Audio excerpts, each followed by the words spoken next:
Okay, let's unpack this. Today we're doing a deep dive into Daniel Klein's book, The Spirit of Smithian Laws.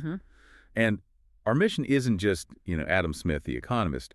We're really trying to get Smith, the moral philosopher. Exactly. The way he actually thought. Right. What Klein calls the bag itself. So yeah, expect a more subtle Smith, maybe looking at his Lego-theistic side. These ideas like beholderism and the spiral. Yeah, and what's really fascinating right off the bat is this impartial spectator idea. The man within the breast? Yeah. The conscience. That's the one people know. But Klein argues it's more than just your conscience. It's like a representative. A representative of what? Of a higher, genuinely impartial spectator. Klein often calls it Godjoy. Godjoy, so like an ultimate watcher. Kind of. Imagine this ultimate beholder, super intelligent, super benevolent, and that's influencing how we even understand virtue. Okay, that's a big shift from just supply and demand Smith. So how does that idea, this sort of higher spectator, shape his whole moral thinking? Well, that's where Klein's idea of Smith's organon comes in. Organon.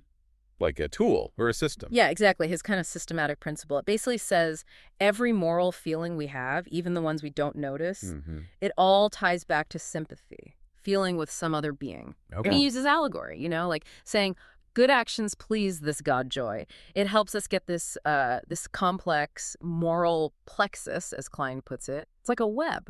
A web of connections. Yeah. And this whole spirit, this idea of cooperating with something higher, that's the bedrock of his virtue ethics, according to Klein. It's intuitive. Right.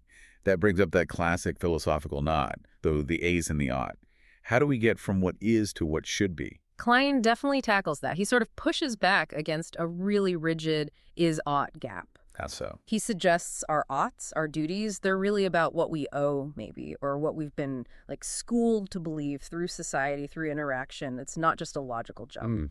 Schooled to believe. Oh. And that ties right into this concept Klein calls the spiral. The spiral. Yeah, it's key to non-foundationalism. The idea is our understanding, moral or factual, isn't like building on solid ground, step by step. More like circling upward. Exactly. It's evolving. Facts influence how we see things. How we see things influences what facts we look for. It's this continuous loop, always refining. It's dynamic. Okay, I like that. And, speaking of things being subtle, this is really interesting. Smith's famous invisible hand. Ah, yes. Klein points out it's intentionally right in the physical center of Smith's big books. Deliberate placement. And Klein connects that back to the highest impartial spectator, too.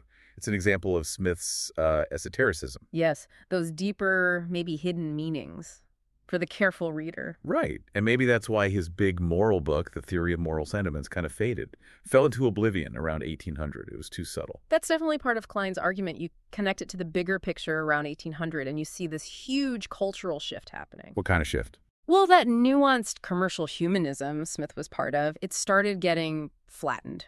Discourse became less subtle. Things got put into boxes. Yeah. Like economics here, morality over there. Precisely. Separate sciences, less appreciation for things like irony or, the hidden meanings.